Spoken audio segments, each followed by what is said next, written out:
Hi,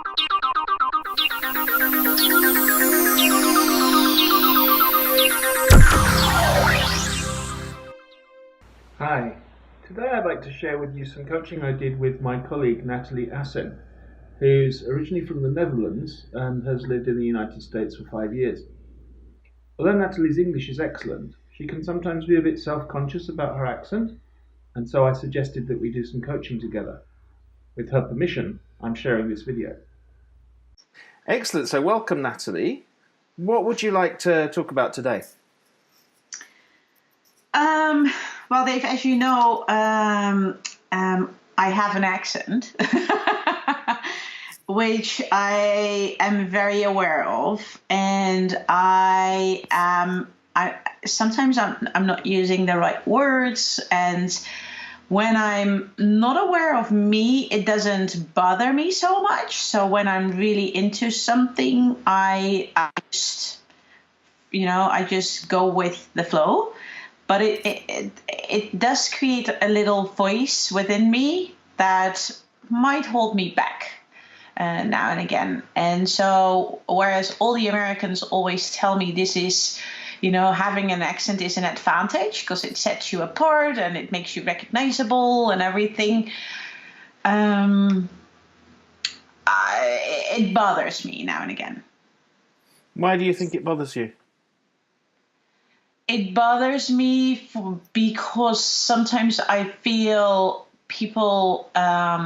It's like with all this negative self-talk. It's like they don't take you serious enough.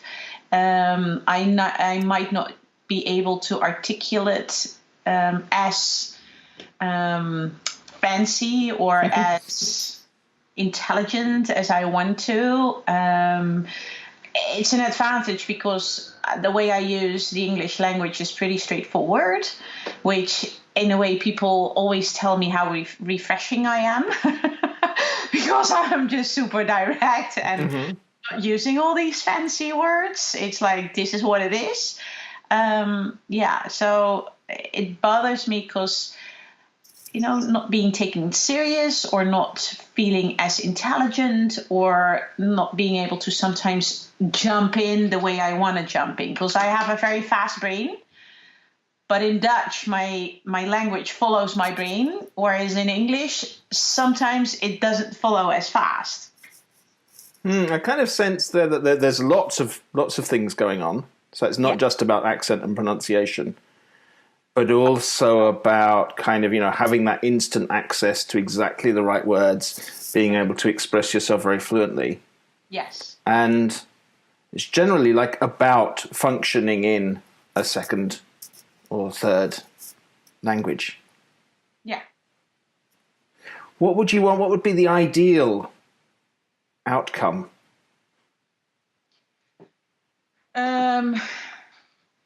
That it wasn't an issue. Let's rephrase that it wasn't a topic. But I think all Dutch people, when I hear a Dutch person speak English, I'm like, oh boy, that's so horrible. And I'm not sure if the French have the same or whether the Germans have that same, but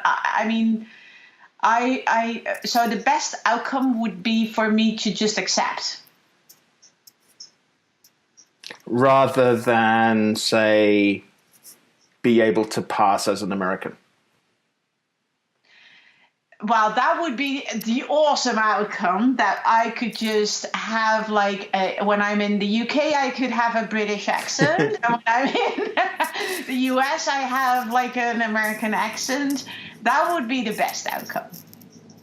So like some kind of linguistic chameleon where you can just blend in. Yes. That would be awesome. Yeah, blend in. Although, blend in. I don't know, Dave. From your perspective, is blending in the best? I think it depends on the person. If you're a spy and have to pass yourself off as a person from the country and they'll kill you otherwise, then probably blending in is important. Yeah. How important is it for you?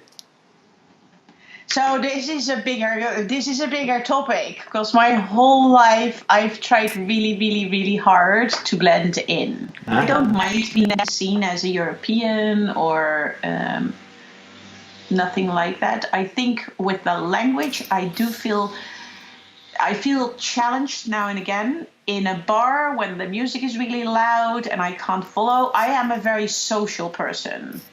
So I want to be very socially engaged, and I have high energy, and so I've never been an observer. Mm-hmm. I observe, but I observe by engaging, and so being a little outside of a conversation because I can't click in to the conversation as fast as I wanna. That's tough. I want to be as spontaneous as I would be in Dutch, but sometimes I just can't, and that makes me at those points I feel very challenged. One of the things that Natalie touches on here is how when you use another language, you kind of give up a level of expertise or virtuosity, so you can't really express yourself with the same facility that you can in your own language. I think to an extent that's just something that you have to get used to, but also it can be really interesting. If you're the kind of person that wins every argument because you're very fluent or very persuasive and good with words, it can be an interesting experience. Also, I find that I'm quite gregarious in English, but when I'm speaking other languages that maybe I don't speak so well, I speak a bit less and listen a bit more, which is never a bad thing. And you mentioned directness earlier, which is kind of, beyond language. It's a cultural thing. Yes. Of how direct people are. How do you cope with that here? I don't. No. That somehow I really like directness. I wish people are more direct to me as well, in a friendly way, right? I like being direct. I don't like. See, now I don't have the words. I don't like directness to crush somebody. Mm-hmm. I like clarity. So I like to provide clarity by directness. So whenever I feel there is an issue with something or someone, I just want to talk about it. I don't like to talk about, to kind of have the elephant in the room. Whenever I sense that, I need to get rid of it. And that's how I use my directness. And even with people that I work with, I have never felt I couldn't ask a question. I tend to just ask the question and give them the opportunity to either answer or not, and that's okay. So I don't shy away from asking questions or being clear.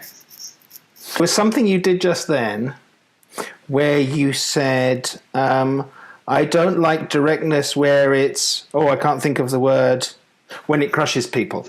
Yeah. So for me, listening to that, I don't know what fabulous Dutch word you may have had in mind, but I didn't feel that you were unable to express your idea by saying directness that doesn't crush people. It was clear to you. Yeah. More than clear, I think. That was the imagery of directness that crushes people, I thought was very rich. Yeah. And expressive. Okay. Oh, well, thank you. So I wonder what's going on when you comment on it, when you say, I can't find the word.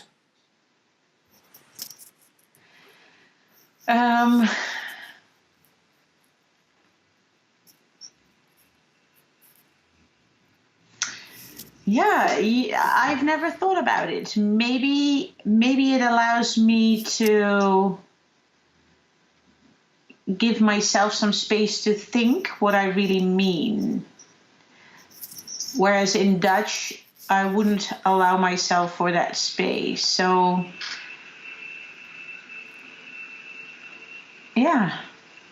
maybe that's why I'm using it, actually. I never thought that through.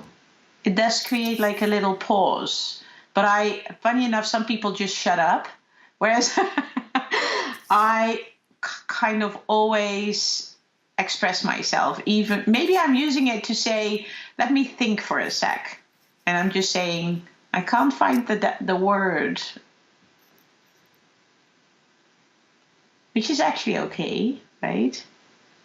Is that something you do sometimes in Dutch when you can't find the word? Yeah, I think I do actually. Maybe I sometimes use that in Dutch as well. Like, kan het woord niet vinden. Maar ja, maybe I do. And I think people do. I think people, English speakers say, "Oh, yeah, it was one of what was the word?" This is an interesting point. I think in our own languages we do have expressions that we use when we're looking for words. How do you say that again? Oh, what's the word? Natalie points out that these can be useful ways of giving yourself time to think. I get the impression, though, that when she says, see now I don't have the word, she's putting too much emphasis on the fact that she's foreign, and that it's a problem that she doesn't know the word. Maybe she's also subtly putting herself down or expressing frustration that she's once again in this position. I think it would be better if she used an expression that was kind of more neutral, like, what's the best way to say it? Well, what is the word? I'm just looking for the right word for that. In that way, she's not highlighting the fact that this is a foreign language for her and creating the stress in the listener that maybe they won't understand, or that maybe they're speaking to someone whose language ability might cause some communication problems or embarrassment. I tend to find the same with expressions like, I don't understand. So if you come across something that you don't understand, I think it's more productive to say something like, I'm sorry, I didn't understand what you said. Could you say it again, please? Or, sorry, I didn't catch what you said. If you say, I don't understand, it creates in the listener's mind the possibility that you might not speak their language at all, and that it might suddenly get really difficult for you to continue the communication. Actually, I would be taken more serious to my Dutch friends as well, because if they hear me talk, I think they would be, wow, Natalie, you've been there 5.5 years and you still have a big Dutch accent. Are you so stupid? There is a little stupidness to having an accent. I do think, actually, I really believe that. I mean, if I hear, I don't want to be judgmental about any accent, but if I hear, I am. I think you're going to have to be, aren't you? Really, there's no way of sharing this without being. If I hear like people from my country talk with a big Dutch accent, there is something like, really? Can't you just be a little more fluent? Yeah, I do think so, actually. And I think that's a very interesting point, I think, culturally, because the Dutch are very good at learning languages. Yes. And I don't think it's because you're inherently more intelligent than everybody else. I mean, clearly you are, but I don't think it's because of that, right? I think it's that cultural attitude that in the Netherlands, learning languages is normal, it's expected, it's the kind of thing that you're expected to be good at, so therefore people are good at it. Yeah.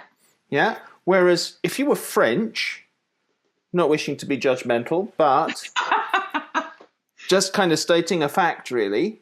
Yeah. No one in France really expects you to be able to speak English without a French accent. No, that's true. And I know a lot of French in the US who still have like a pretty strong accent. Yeah, But I think it's an attitude. There's nothing about the pronunciation of French that makes it difficult to acquire other accents. Okay. It's an attitude. You don't think it's going to be possible. Your teachers don't do it. No one on TV does it. No one you've ever met does it. So therefore you think it's impossible. This is a big aha for me. Like, it's the Dutch. It's my Dutch heritage that is so judgmental. Oh. I never thought about that, actually. I am very, very judgmental when I hear Dutch speaking English with a very Dutch accent. I'm like, oh, that's so embarrassing. See, so that's the voice I myself as well. Something I'm really interested in is the attitudes that different cultures have towards speaking other languages. Natalie touches on this when she's talking about how in the Netherlands, people expect you, when you're speaking another language, to have a really good accent, to have good pronunciation, and to sound almost like a local. You can really tell the difference when you hear newsreaders from different countries reading foreign names. In places like Sweden and the Netherlands, they'll try and get it as accurate as possible. Whereas in France, Ronald Reagan used to be Ronald Reagan, and President Clinton was Le Président Clinton. In the same way, in the United States, Vladimir Putin comes out as Vladimir Putin.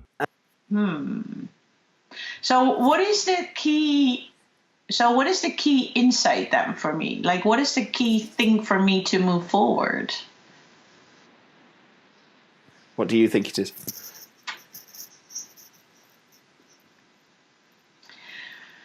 Well, my take, I'm not sure if it's an insight, but my take after talking this through with you is definitely that acceptance, is a way to move past a barrier that you're creating in your own head, right? So acceptance is a key thing.